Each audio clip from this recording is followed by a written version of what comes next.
Hello everyone, hope you are doing fine. So I'm back with another topic in the series of verbal reasoning practice set. Today we are going to conduct our mock test 4. We have already conducted 3 mock tests. If you have not gone through those, so please go through that and practice as much as possible. Because exams कभी भी हो सकते हैं, banking के exams आने वाले हैं, SSC का कैलेंडर आउट हो चुका है। आप में से काफ़ी सारे स्टूडेंट्स होंगे जो कि ना सिर्फ जेके एसएसबी और वीएलडब्ल्यू पे डिपेंडेंट है, बाकी सारे एग्ज़ाम्स की भी तैयारी कर रहे होंगे। तो ये मॉक टेस्ट हर कॉम्पिटिटिव एग्ज़ाम के एस्पिरेंट के लिए बहुत ही ज़्यादा इंपॉर्टेंट होने वाला है, because I have tried to incorporate different types of questions related to verbal reasoning practice in this mock test. Okay, so एक छोटी सी रिक्वेस्ट है, if you are new to our channel so do subscribe to our channel and don't forget to share with your friends. And साथ के साथ अगर आपको हमारे पीडीएफ्स चाहिए मॉक टेस्ट के, तो आप हमारे चैनल टेलीग्राम चैनल डीएम के क्लासेस पर जा सकते हैं, वहाँ से हमारे पीडीएफ जो है आप फ्री ऑफ कॉस्ट डाउनलोड कर सकते हैं। एंड आपको करना कुछ नहीं है, आपको टेलीग्राम में जा करके बस सर्च करना है डीएम के क्लासेस, ये पब्लिक चैनल है, आपको विजिबल हो जाएगा। एंड वहाँ पे हमारे रीजनिंग के कंप्लीट वीडियोस जो हमने ऑलरेडी हमारे चैनल पर अपलोड किए हैं, उनके भी पीडीएफ्स आपको मिल जाएंगे। साथ के साथ आपको कंप्लीट मॉक टेस्ट जितने भी अभी तक हमने कंडक्ट किए हैं उनके भी पीडीएफ फॉर्म में आपको क्वेश्चंस मिल जाएंगे। So with this let's begin with our today's topic. So starting with, and आज का चैलेंज आपके लिए है, you have to score 15 out of 15। अगर आपने हमारे वीडियोस ऑलरेडी रीजनिंग से रिलेटेड वॉच किए होंगे तो आई एम प्रीटी श्योर कि आप आज के मॉक में 15 आउट ऑफ 15 स्कोर कर सकते हैं। सो लेट्स सी कितने स्टूडेंट्स हैं जो इस चैलेंज को एक्सेप्ट करते हैं, and let's begin with. So question number 1 आपकी स्क्रीन पर है, सिटिंग अरेंजमेंट से रिलेटेड है। हमने मोस्टली लीनियर अरेंजमेंट्स किए थे, मैंने यहाँ पे आज जो है tabular sitting arrangement and circular table sitting arrangement, rectangular and circular both जो है मैं आज आपके लिए क्वेश्चंस लेकर के आई हूँ। ओके, सो क्वेश्चन नंबर 1 मेरे पढ़ने से पहले, मेरे सॉल्व करने से पहले आप खुद ट्राई कीजिए और फिर इसका आंसर जो है मेरे आंसर के साथ मैच कीजिए। That will be better for you to assess your performance. Okay, so start करते हैं। क्वेश्चन है 8 persons E F G H I J K L are seated around a square table. ठीक है, यहाँ पे आपके पास let's say this is a square table. यहाँ पे 8 persons हैं, उनके नाम क्या हैं? E F G H I J K and L. अब किस पैटर्न में बैठे हुए हैं? 2 on each साइड। ठीक है, तो हर एक साइड पे 2 persons आर सिटिंग। ठीक है, so we are creating the blank spaces for the seat of the persons. There are 3 ladies. Condition क्या है यहाँ पे? इनमें 3 लेडीज हैं, E F G H I J to L के बीच में 3 लेडीज़ मिलेंगे, and who are not seated next to each other. Means अगर ये 3 लेडीज़ हैं तो वो एक के बाद एक दूसरे के आसपास नहीं बैठी होनी चाहिए इन एनी डायरेक्शन। ओके, तो नेक्स्ट आ जाता है J is between L and F। जो J है कंडीशन में यहाँ पे लिख लेती हूँ, J is between L and F के बीच में J होगा, या तो इस तरह से हो सकता है या फिर F J एंड L, ये कंडीशन हो सकती है। दोनों पॉसिबिलिटीज़ हो सकती हैं। G is between I and F, और G जो है वो I और F के बीच में है। ठीक है, तो F अगर यहाँ पे है, F सेंटर में होना चाहिए, तो G भी F और I के बीच में है। ठीक है, तो L J F G I, next possibility ये हो सकती है, या फिर I G F J L। ठीक है, क्योंकि F जो है ये दोनों का पार्ट है, J भी F के साथ है और G भी F के साथ है, तो हमें दोनों कंडीशन को लेकर के चलना है। Okay, now H a lady member is second to the left of J। H जो है वो एक लेडी मेंबर है, राइट, और कहाँ पे है वो? Second to the left of J। Okay, तो J जो है हमारे पास, दिस इज J, अगर हम इसका सेकंड लेफ्ट देखें तो 1 and 2, तो G ऑलरेडी यहाँ पे बैठा, तो ये पॉसिबिलिटी ऑलरेडी कैंसिल हो जाती है। ठीक है, तो पॉसिबिलिटी हमारी कौन सी करेक्ट हो जाती है? This is the possibility. अब यहाँ पे क्या बोला गया है? H इज a lady member and sitting second to the left of J। J के second left first and second left यहाँ पे हो जाएगा, तो H यहाँ पे आ जाएगा, और H क्या है? एक लेडी मेंबर है। ठीक है, कंडीशन में यहाँ पे लिख देती हूँ, F a male member is seated opposite to E। और F के ऑपोजिट में कौन बैठा है, E बैठा हुआ है, ठीक है। और E क्या है, E भी अगेन अ लेडी है, right. There is a lady member between F and I, और F और I के बीच में भी एक लेडी मेंबर है। F और I कहाँ, तो हमने ऑलरेडी प्लेस किया, तो G is also a lady, ठीक है।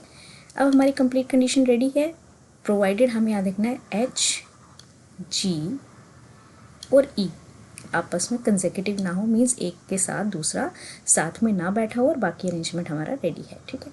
तो सबसे पहले हम ये ऑपोजिट वाला रिलेशन ले लेते हैं। सपोज F हम यहाँ पे रखते हैं लेफ्ट साइड में, F इसके ऑपोजिट में बिल्कुल कौन होगा, E, ओके। यहाँ पे हमारी कौन सी साइड थी, लेफ्ट डायरेक्शन में हमें जाना है। तो जब भी सर्कुलर अरेंजमेंट हो या टेबुलर अरेंजमेंट हो, तो इसके लेफ़्ट और राइट को लर्न रखने का मैं आपको एक शॉर्टकट बता देती हूँ, जिससे आपको कभी भी कन्फ्यूजन नहीं होगा। एंड द शॉर्टकट इज़, जब आप क्लॉकवाइज डायरेक्शन में घूमते हैं, ठीक है, तो वो हमेशा सारे पर्सन्स का लेफ्ट आएगा, and when you move in anti clockwise direction, तो वो सारे पर्सन्स का राइट डायरेक्शन आएगा, ठीक है। तो अब यहाँ पे बात की गई थी लेफ़्ट डायरेक्शन में H की पोजीशन है J से, ठीक है। तो इट मीन्स हमें F से लेफ़्ट की तरफ चलना है। F के बाद हमारे पास कौन सा यहाँ पे मेंबर था, तो G है। अगर आप यहाँ पे सीक्वेंस को देख रहे हैं, देन L आ जाएगा, राइट, देन H आ जाएगा, ओके। अब F के बाद यहाँ पे दूसरी साइड पे कौन है, F के राइट में कौन आ जाएगा, G और I, तो G एंड I। F के अपोजिट में हमने ऑलरेडी यहाँ पे नोट किया था, दैट वाज E, ठीक है। तो पीछे कौन सा मेंबर बचा, and the left one is K, okay. एक बार चेक कर लेते हैं, क्या G, E और H, G, E and H, इन सब के बीच में अलग मेंबर्स हैं, मीन्स मेल मेंबर्स है, तो हैंस हमारा अरेंजमेंट जो है अब करेक्ट अरेंजमेंट बन गया है। And the arrangement is F, J, L, H, K, E, I and G। इस तरह से सीक्वेंस में ये लोग बैठे हैं। अब क्वेश्चन क्या पूछा गया, who among the following is seated between E and H, E और H के बीच में कौन बैठा है, तो डेफिनेटली यहाँ पे कौन बैठा है, K। So the correct answer is option number C, that is K। So I hope आपने इसको बिल्कुल करेक्ट किया होगा, मेरे सॉल्व करने से पहले आपने खुद से सॉल्व किया होगा। एंड डोंट वरी अगर आप 15 आउट ऑफ 15 स्कोर नहीं भी करते हैं, क्योंकि काफ़ी सारे स्टूडेंट्स हमारे वीडियोस वॉच कर रहे हैं बट अपना स्कोर कमेंट नहीं कर रहे हैं, मे बी रीज़न हो सकता है वो कम स्कोर करते हैं देन हमारे चैलेंज। तो डोंट वरी, डोंट हेजिटेट, आप अपना स्कोर जो है वो ज़रूर से लिख करके बताएं, वेदर इट इज़ लेस और more. This is just for your motivation कि आप कितना अच्छे से प्रिपेयर कर चुके हैं और कहाँ पे आपको प्रॉब्लम आ रही है उसको रिवाइज कर सकते हैं। तो that is your suggestion from our side कि कितना आपको स्कोर करने की कौन से एरिया में ज़रूरत है, कहाँ से आपको जो है और ज़्यादा पढ़ने की ज़रूरत है। So don't hesitate to write your score in the comment box.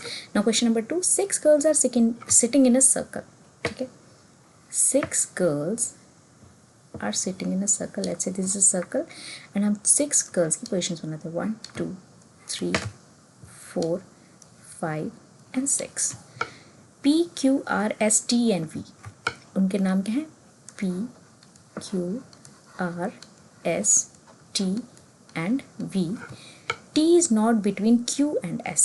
अब T जो है वो Q और S के बीच में नहीं हो सकता, ठीक है, बट सम अदर वन। अब यहाँ पे ये क्वेश्चन में बहुत से स्टूडेंट्स को प्रॉब्लम आई है, मैंने ये प्रॉब्लम बहुत सी जगह पे सॉल्व की हुई देखी है। स्टूडेंट्स को ये प्रॉब्लम है कि Q और S के बीच में ये नहीं हो सकते, तो कैसे इस प्रॉब्लम को सॉल्व करना है। So I will clear each and every doubt of yours. So let's say T यहाँ पे बैठा है, T अब क्या कहा गया कि Q और S के बीच में नहीं हो सकता, but some other one, not it. यहाँ पे इन 3 वर्ड्स के बीच में इस क्वेश्चन का सारा जो है मेन बेस क्रिएट होता है, ठीक है। T is not between Q and S, Q and S जो है T के दोनों साइड पे नहीं हो सकते, but some other one means दूसरा कोई एक हो सकता है, इनमें से कोई एक हो सकता है और दूसरा साथ में कोई और एक हो सकता है। This is the main point to be noted in this question, okay. So let's से Q एंड S यहाँ हो सकता है, या फिर Q एंड S यहाँ हो सकता है, बिकॉज इन्होंने क्या है कि Q या S में से कोई एक हो सकता है, बट टी जो है क्यू एंड एस के इन बिटवीन नहीं हो सकता कभी भी, ठीक है। सो नेक्स्ट कंडीशन देख लेते हैं, P is next to the left of V, ठीक है। पी जो है यहाँ पे भी आपकी कंडीशन क्या है, left is clockwise and right is anti clockwise, ठीक है। तो क्लॉकवाइज को मैं लिखूंगी पी जो है that is to the left of V, V के लेफ्ट में है, ठीक है। लेफ्ट ऑफ वी, ये लेफ्ट है तो ये राइट है वी का, ठीक। R is fourth to the right of P, और आर जो है पी के फोर्थ राइट, 1 2 3 एंड 4, ठीक है। फोर्थ राइट होगा पी के आर, ओके। अब आपको बताना है ये अरेंजमेंट कैसे बनेगा, ठीक है। वी अगर हम 1 2 3 4 5 पोजिशंस हमें वेकेंट चाहिए, ठीक है। 1 2 3 4 5, ओके। तो अगर हम यहाँ से इस क्यू एंड एस को इरेज करते हैं, ठीक है, क्योंकि यहाँ पे क्या कहा गया कि लेट सपोज हम एक साइड पे क्यू एंड एस को रखते हैं, ठीक है, राइट साइड पे सपोज हम रख रहे हैं, ठीक है। अब वी जो है उसके इमीडिएट लेफ्ट में क्या है, पी है, ठीक है। लेट्स पुट वी हियर, उसके इमीडिएट लेफ्ट में क्या है, पी, ठीक। अब पी के 4 पोजीशंस के बाद आर होना चाहिए, ठीक है। 4 पोजीशंस के बाद आर, तो 1 2 3 4, यहाँ पे टी ने ऑलरेडी ऑक्यूपाई किया तो हम एंटी क्लॉकवाइज डायरेक्शन में देख लेते हैं, तो 1 2 3 एंड 4, तो यहाँ पे आर के लिए पोजीशन इज वेकेंट, ठीक है। अब आर के लिए पोजीशन वेकेंट है तो इट मीन्स यहाँ पे क्यू और एस यहाँ पे हो सकता है, राइट। तो हमारी कंडीशन यहाँ पे सेटिस्फाई हो जाती है, दैट इज क्यू और एस के बीच में टी नहीं होना चाहिए, दोनों के बीच में बेसिकली इनमें से किसी एक के साथ टी हो सकता है, ऐसा यहाँ पे कहा गया है, विद सम अदर वन। ये पॉइंट आपको बहुत ध्यान से याद रखना है, विद सम अदर वन, ठीक है। अगर आप इस पॉइंट को नहीं कंसिडर करते हैं तो आपका अरेंजमेंट जो होगा वो बिल्कुल ही कुछ हुआ बन जाएगा, ओके। तो this is our complete arrangement now, right. Complete arrangement के अकॉर्डिंग वी के इमीडिएट लेफ्ट में है पी, और पी के 4 पोजीशंस राइट की तरफ, राइट क्या है पी का, 1 2 3 एंड 4 पोजीशंस राइट की तरफ है आपके पास आर, राइट। तो आपकी जो है अरेंजमेंट रेडी है। अब क्वेश्चन क्या पूछा गया, if P and R interchange their position, अगर पी की जगह आर आ जाता है, ठीक है, ये न्यू पोजीशन में सर्कल से डिनोट करती है, और आर की जगह पे पी आ जाता है, then which of the following pair will sit together. अब इनमें से कौन सा पेयर आपस में बैठेगा, आर टी या आर ओ टी साथ हैं, तो बिल्कुल नहीं, आर ओ टी के बीच में 1 पोजीशन का डिफरेंस है, ठीक है। पी या पी वी, तो पी और वी के बीच में आपके पास यहाँ पे क्या हो जाएगा, पी आपके पास बॉटम में चला गया है, वी आपके पास यहाँ टॉप पे दिखाई दे रहा है, मीन्स डिफरेंस है इनमें 2 पोजीशंस का, ठीक है। वी एंड टी, तो डेफिनेटली वी एंड टी जो है ये कंसेक्यूटिवली एक साथ बैठे हुए हैं, तो that means option number C यहाँ पे करेक्ट हो जाएगा, means V and T are sitting together as a pair in the given arrangement, ठीक है। क्यू वी के लिए चेक कर देते हैं, तो क्यू या तो यहाँ पे है या फिर यहाँ पे, मीन्स वी के बीच में इनके लेफ्ट और राइट दोनों तरफ एक एक मेंबर ऑलरेडी बैठी हुई है, ठीक है। तो hence our option C is the only correct option in this question, right? I hope you got this point. Now moving towards next question, question number 3. P started from his house towards west. Guys, मैंने आपको याद दिला दूँ, direction sense पे हमने जो है अभी तक कोई वीडियो नहीं डाला है। मैं यहाँ पे मॉक टेस्ट के बीच में आपके लिए ये वीडियोस लेके आ रही हूँ, बिकॉज डायरेक्शन सेंस ऐसे क्वेश्चंस हैं जो आपको कहीं ना कहीं हर किसी कॉम्पिटिटिव एग्ज़ाम में 1 या 2 क्वेश्चन पूछा जाता है, तो मैंने ये टॉपिक भी इंट्रोड्यूस कर लिया है इन अवर VLW playlist, so don't worry. अगर आपको ये एक्स्ट्रा क्वेश्चन एक्स्ट्रा टाइम मिल रहा है तो आपको घबराना नहीं है, ठीक है, बिकॉज ये मॉक टेस्ट मैंने डिज़ाइन किए हैं for every kind of competitive exam, taking into focus the VLW exam oriented syllabus. Also extra ही मिल रहा है, आपको कुछ भी कम नहीं मिलेगा then your syllabus, okay. So यहाँ पे क्वेश्चन नंबर 3 क्या है, P started from his house towards west, ठीक है। सबसे पहले हम क्या बनाएंगे, डायरेक्शन चार्ट बनाएंगे, east west north and south. मैंने आपको ऑलरेडी बताया था कि अगर हमें डायरेक्शन सेंस जब भी सॉल्व करना है तो सबसे पहले डायरेक्शन चार्ट बना ले। After walking a distance of 25 metre, 25 metre कौन सी डायरेक्शन में चला वो, टूवर्ड्स वेस्ट। ठीक है, लेट्स से यहाँ तक 25 मीटर हो जाता है। Then he turn to the right, जब वो इस तरफ जा रहा था तो उसका राइट कहाँ आएगा, नॉर्थ की तरफ। ठीक है, तो राइट की तरफ मुड़ा एंड वॉक्ड 10 मीटर्स। ठीक है, 10 मीटर्स ही walked, then he again turn to his right, और फिर वो राइट की तरफ मुड़ा and walked 15 metres. Okay, 15 metres चला। After this he is to turn right at 135 degrees. ठीक है, उसके बाद इसको जो है इस पॉइंट से राइट मुड़ना है, राइट की तरफ मुड़ना है, यानी इन दिस डायरेक्शन उसको मुड़ना है। ठीक, जब उसको राइट की तरफ मुड़ना है तो अब उसके पास क्या है, इस समय कौन से एंगल पे उसको मुड़ना है, द एंगल इज़ 135 डिग्रीज। ठीक है, तो इस समय वो इस डायरेक्शन में चल रहा था। यहाँ पे हम एक नॉर्मल ड्रॉ कर लेते हैं।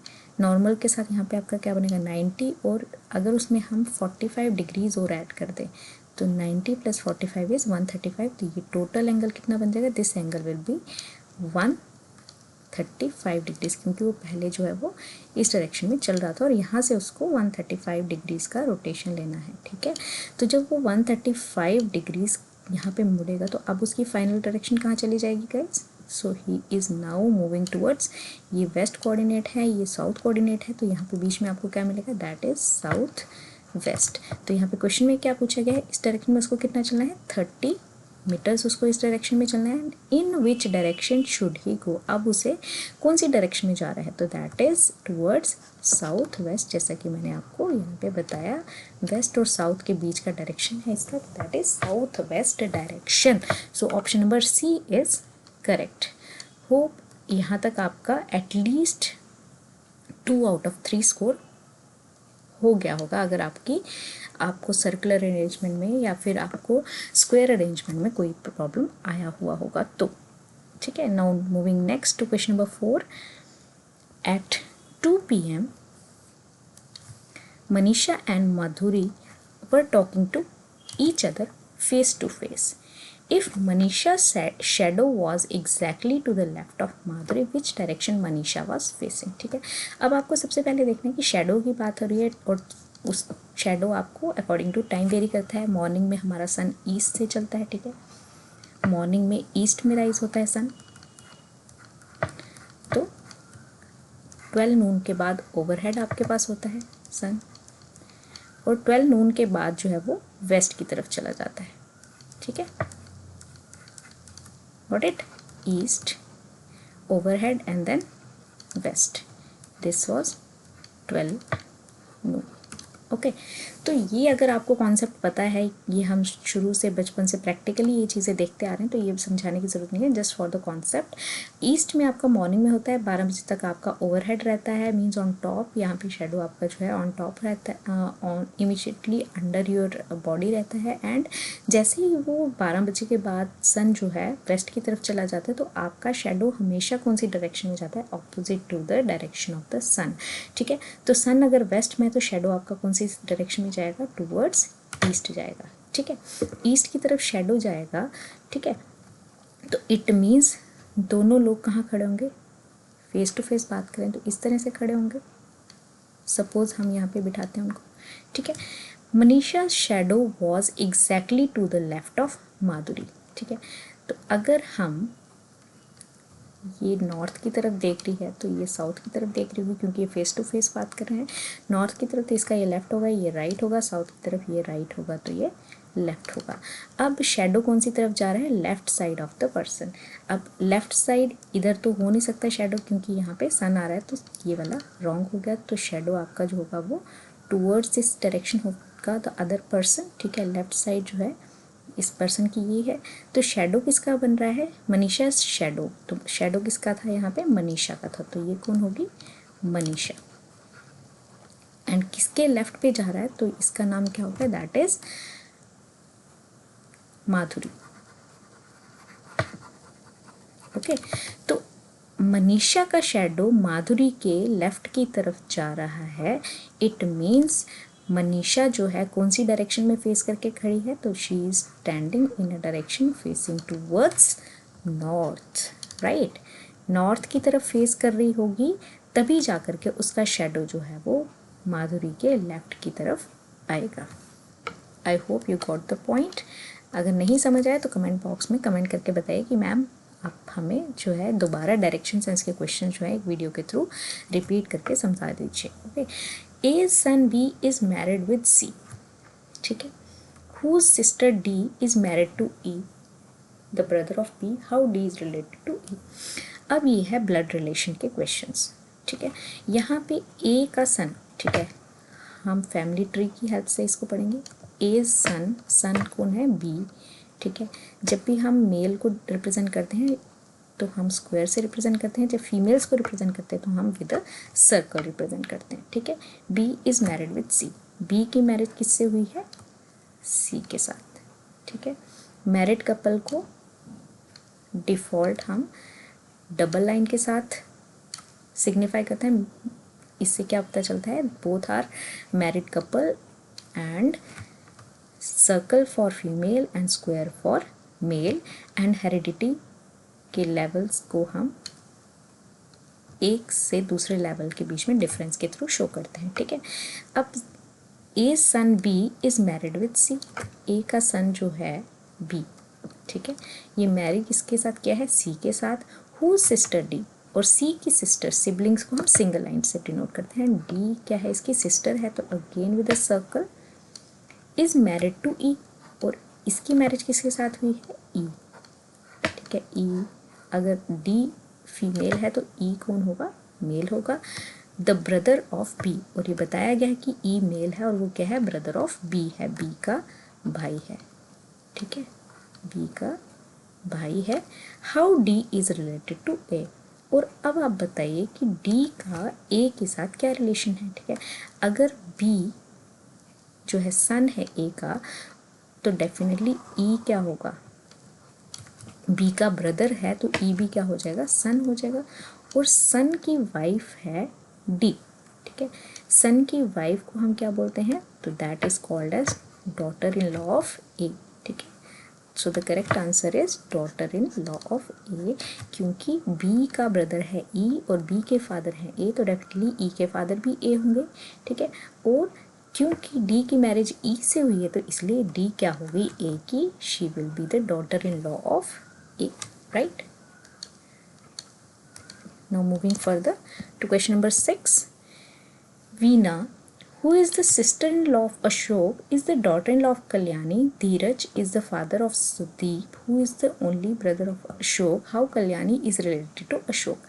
अब गाइज यहाँ पे आता है कन्फ्यूजन, बहुत सारा कन्फ्यूजन, बहुत सारे नाम, बहुत सारे रिलेशन। सो डोंट वरी, इसका भी एक ट्रिक है, बहुत सिंपल एंड ईजी ट्रिक है। जब भी आपको बहुत सारे relations in the same sentence given हो तो आपको हमेशा स्टार्ट कहाँ से करना है, फ्रॉम द एंड, ठीक है। आपको एंड से रिलेशन बनाते हुए एंड सेंटेंस से लेकर के स्टार्टिंग ऑफ द सेंटेंस की तरफ आना है, तभी आपका जो रिलेशन होगा वो क्विकेस्ट वे में सॉल्व हो सकता है, ठीक है। सो हम एंड वाले सेंटेंस से शुरू करते हैं। And sentence is Dheeraj is the father of Sudeep, ठीक है।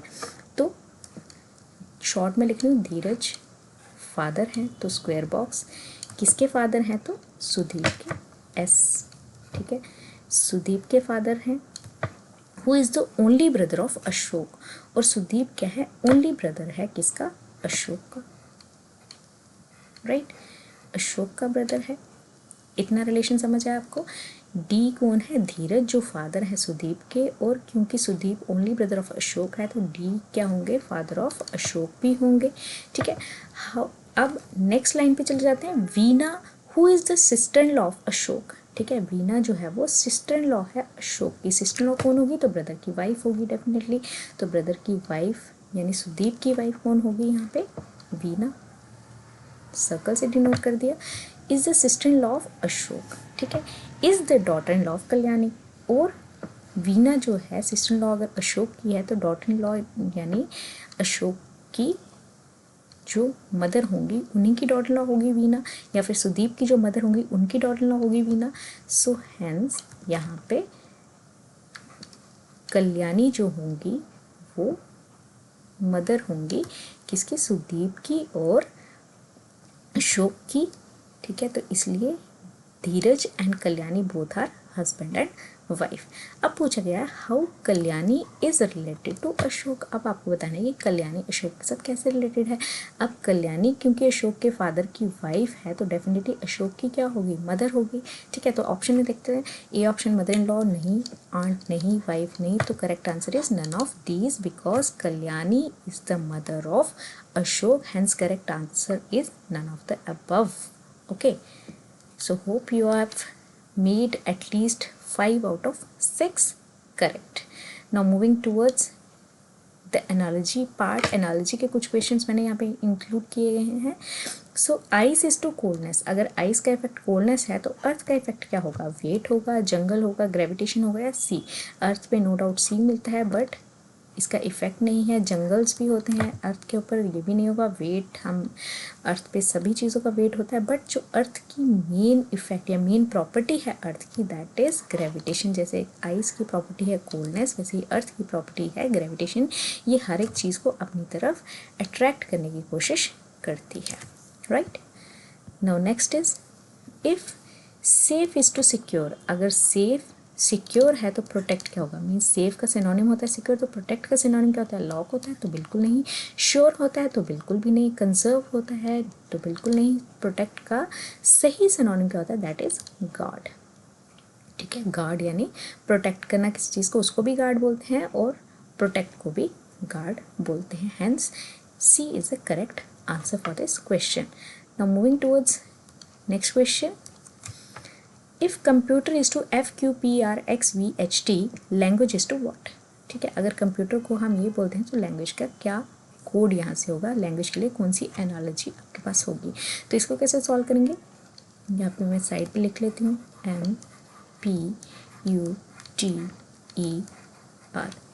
कंप्यूटर, और इसके साथ आपको क्या दिया गया FQPRXVHT।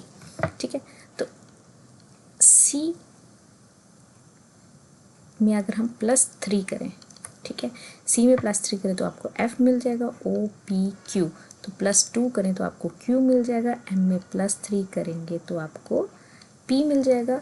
ठीक है, तो इस तरह से ये सीक्वेंस फॉलो कर रहा है, +3 +2 +3 +2 PQR UVWXTUV, इस तरह से ये सीक्वेंस फॉलो करिए। ठीक है, लैंग्वेज के लिए भी आपको सेम करना है। ठीक है, NGUAGE।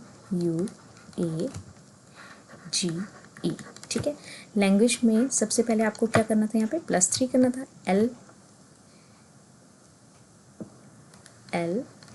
LMNO। ठीक है, ए में क्या करना है आपको +2, सी आ जाएगा यहाँ पे। ठीक है, एन में अगर आप +3 करेंगे तो आपके पास क्या आ जाएगा, क्यू आ जाएगा। जी में आप अगर +2 करते हैं तो आई आ जाएगा। एंड सेम वेज यहाँ पे अगर आप जी में यू में +3 करेंगे आपके पास क्या आ जाएगा, एक्स। ए में क्या हो जाएगा +2, जी में +3 एंड ई में +2 अगर आप करते हैं तो आपके पास जो करेक्ट ऑप्शन यहाँ पे बन के आता है C, J and G। So the correct answer is OCQIXCJG, OCQIXCJG। So the correct answer is option number C। ठीक है, सो इस तरह से भी आपको एनालॉजी के क्वेश्चंस पूछे जा सकते हैं। नाउ मूविंग फर्दर, सेम इसी तरह का पैटर्न है। वाइडली का रिलेशन आपको HVCDXK के साथ दिया गया है। Let's write it here, WIDELY।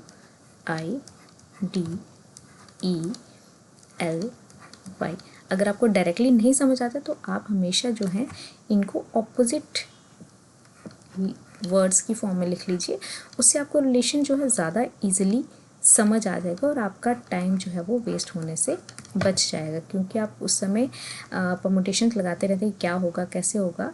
तो अगर आप यहाँ पे ध्यान से देखें तो VWHICDDEKLXY मीन्स जब हम +1 कर रहे हैं तो आपको नेक्स्ट जो है वो लेटर मिल रहा है, ठीक है। तो यहाँ पे आपको सेम इसमें इस वाले पोर्शन में सेम चीज़ करनी है। तो क्यू में अगर आप +1 करते हैं, ठीक है, क्यू में +1 आप करेंगे तो आपके पास अरेंजमेंट कैसे होना है, basically Q E H M D F. यहाँ पे ध्यान देने वाली बात है, फर्स्ट 2 एंड लास्ट 2 के बीच में क्रिस क्रॉस है एंड मिडल 2 के बीच में डायरेक्ट रिलेशन है, ये ध्यान में रखना है बस आपको, ठीक है। तो यहाँ पे क्या वर्ड आएगा, ई के साथ क्या आएगा एफ, क्यू के साथ क्या आएगा आर, एच के साथ आएगा आई, एम के साथ आएगा एन, डी के साथ आएगा क्रिस क्रॉस में और एफ के साथ आएगा एफ के साथ आएगा जी, डी के साथ आएगा ई। +1 किया हमने सारे अल्फ़ाबेट्स को, राइट। तो करेक्ट सीक्वेंस क्या बन गया, FRINGE, ठीक है। Correct sequence is FRINGE and that is option number A. So hope you got it correct here. Now next question number 11 देख लेते हैं। 68:130 क्वेश्चन मार्क इज टू 350। तो आपको बताना है क्वेश्चन मार्क की जगह पे क्या आएगा। अब मैंने आपको ऑलरेडी बताया है कि जब भी आपके पास एनालॉजी में नंबर सीरीज़ आती है या फिर इस तरह के क्वेश्चन आते हैं तो आपको सबसे पहले क्यूब्स, प्राइम नंबर या फिर स्क्वायर्स, ये सारी चीज़ें आपके माइंड में स्ट्राइक करनी चाहिए। तो अगर आप ध्यान से देखें तो 68, 130, 350 तो ये कहीं ना कहीं किसी नंबर्स के क्यूब्स के नियर अबाउट नंबर्स लग रहे हैं, ठीक है। सो फॉर एग्जांपल यहाँ हम देखते हैं 68 एग्जैक्टली तो किसी का क्यूब नहीं होता है। अगर हम 4 का क्यूब करें तो 4 का क्यूब क्या होता है 64, ठीक है। और अगर हम इसमें +4 करें तो आपको क्या मिल जाएगा 68। तो 4 cube +4 is 68, right. Same ways अगर आप इस नंबर को देखिए 130, तो 130 is equal to what 5 cube +5, right, that is 125 +5 which is equal to 130, right. अब अगर आप 350 को देखें तो 350 इज इक्वल टू व्हाट, तो it is equal to 7 cube +7 that is 343 होता है 7 का cube +7 is equal to 350, right. अगर ये 4 क्यूब +4 है, सेकेंड नंबर 5 क्यूब +5 है, फोर्थ नंबर 7 क्यूब +7 है, तो बीच वाला नंबर क्या होगा 4, 5, 6 एंड 7। तो 6 का क्यूब हो जाएगा 6 क्यूब +6 हो जाएगा that is 216 +6 is equal to 222 and the correct answer is option number C. अगर आपको क्यूब सॉल्व करना नहीं आते तो मैंने हमारे लास्ट मॉक टेस्ट में इसकी शॉर्ट ट्रिक्स बताई हुई हैं, तो आप ज़रूर से वो मॉक टेस्ट देख लीजिए, तो आपको समझ आ जाएगा कैसे आप किसी भी नंबर का फ्रॉम 1 to 99 ईजिली क्यूब जो है वो फटाफट से निकाल सकते हैं, सॉल्व कर सकते हैं और आपका काफ़ी सारा टाइम जो है वो सेव हो सकता है। Now moving towards question number 12, pick up the pair that best illustrates similar relationship, ठीक है। सिमिलर रिलेशनशिप इस पेयर ऑफ वर्ड्स के अकॉर्डिंग आपको बताना है। If numismatist is coins, numismatist कौन होता है, एक ऐसा पर्सन जो कॉइन्स को कलेक्ट करने की हॉबी रखता है, ठीक है। Then jeweller, he makes the jewels, he is not having that hobby. Cartographer, उसका काम है मैप्स बनाना, that is not again an hobby. Geneticist, इसको क्रोमोसोम्स की स्टडी करनी होती है, that is not again an hobby.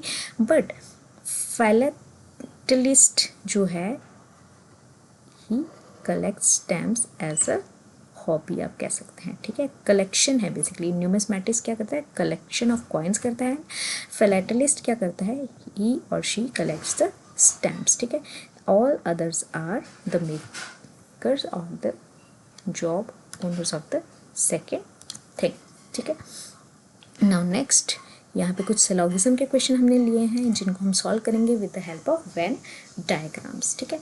So some tables are TV, क्योंकि मुझे वेन डायग्राम वाला जो है तरीका बहुत ही ज़्यादा इजी लगता है और उससे बहुत ही जल्दी जो है वो प्रॉब्लम सॉल्व भी हो जाती हैं। तो सम टेबल्स आर टीवी, ठीक है। जब सम की बात आ रही है तो कुछ portion of tables is a TV, ठीक है।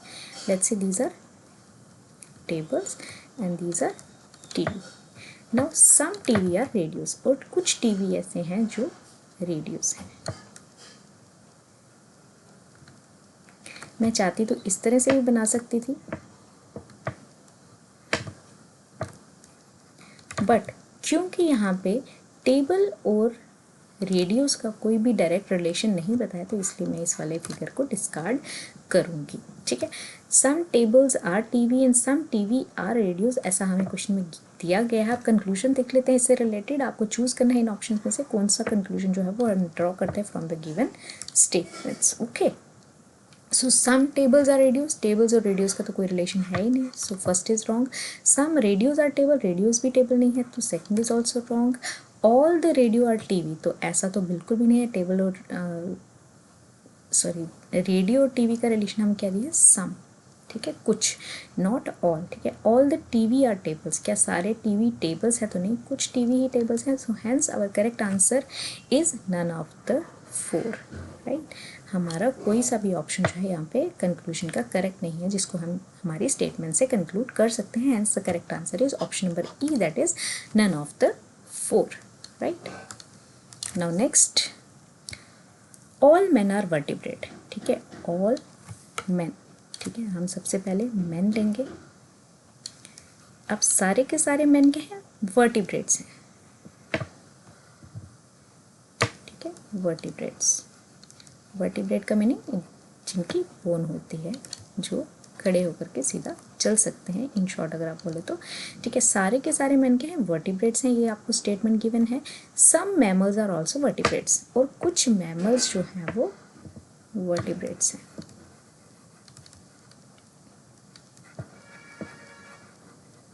अब इसमें एक और सेकंड पॉसिबिलिटी हो सकती है, main, vertebrates and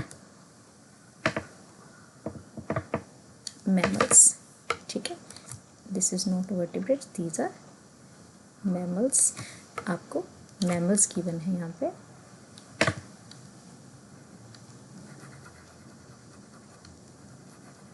right.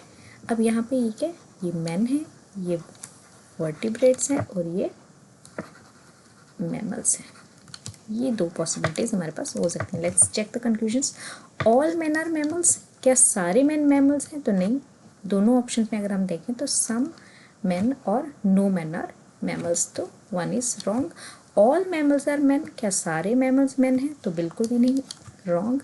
Some vertebrates are mammals, क्या कुछ वर्टिब्रेट्स जो हैं वो मैमल्स हैं, तो definitely some vertebrates are mammals in both the cases. ठीक है, तो ऑप्शन नंबर 3 करेक्ट है. ऑल वर्टिब्रेट्स आर मैन, क्या सारे वर्टिब्रेट्स मैन हैं, तो नहीं. There are some vertebrates which are man, rest are something else. So हमारा जो कंक्लूजन ड्रॉ होता है that is only option number 3 is correct, यानी only 3 option is correct here. Some vertebrates are mammals that we have drawn from the given statement. Hope you are getting it correct. Now moving further to our last question for today, that is question number 15. If P dollar Q is, P is the brother of Q, P hash Q means P is the mother of Q, P star Q means P is the daughter of Q in this. आपके पास ये statement given है, who is the father. इस statement में आप बताइए कि कौन फादर है. ठीक है, A hash B dollar C star या एस्टेरिक डी. ठीक है, अब आपको बताना है इनमें से कौन फादर है. राइट. अगर हम देखें तो हैश वाला रिलेशन क्या है, मदर का रिलेशन है. P is the mother of Q. ठीक है, तो ये कौन होगी, ये मदर होगी. क्यू क्या है, बी डॉलर सी. अगर हम देखें तो बी डॉलर सी, डॉलर में क्या था, P is the brother of Q, यानी बी जो है वो क्या हो जाएगा, ब्रदर बन जाएगा. ब्रदर किसका, सी का. अब सी में भी ब्रदर और सिस्टर हो सकते हैं. So let's check. C asterisk D या सी स्टार डी आप देख लेते हो. P is the daughter of Q, तो सी क्या है, डॉटर है डी की. ठीक है, तो C is the daughter of D DAUGHTE, ठीक है। ए मदर है, बी ब्रदर है सी का, सी डॉटर है डी की, ठीक है। तो इट मीन्स बी और सी जो है ये दोनों आपस में क्या है, सिबलिंग्स हैं। सिबलिंग्स हैं, ए फादर है तो डी सॉरी ए मदर है तो डी क्या होंगे इनके, डेफिनेटली फादर होंगे, right? So the correct answer is option number A, that is D. D is the father in this given statement. A is the mother as per the statement, B is the brother, C is the daughter and D must be the father here. So I hope आपने अच्छे से score किया होगा। अगर आपको कहीं problem आ रही है तो do again watch this lecture. जहाँ पे प्रॉब्लम आ रही है, अगर आपको नहीं समझ आ रहा है, आप हमारे वीडियो लेक्चर्स देख सकते हैं जो हमने ऑलरेडी प्लेलिस्ट अपलोड की हुई है हमारे चैनल पर। फिर भी समझ नहीं आ रहा है तो do ask me in the comment box to explain the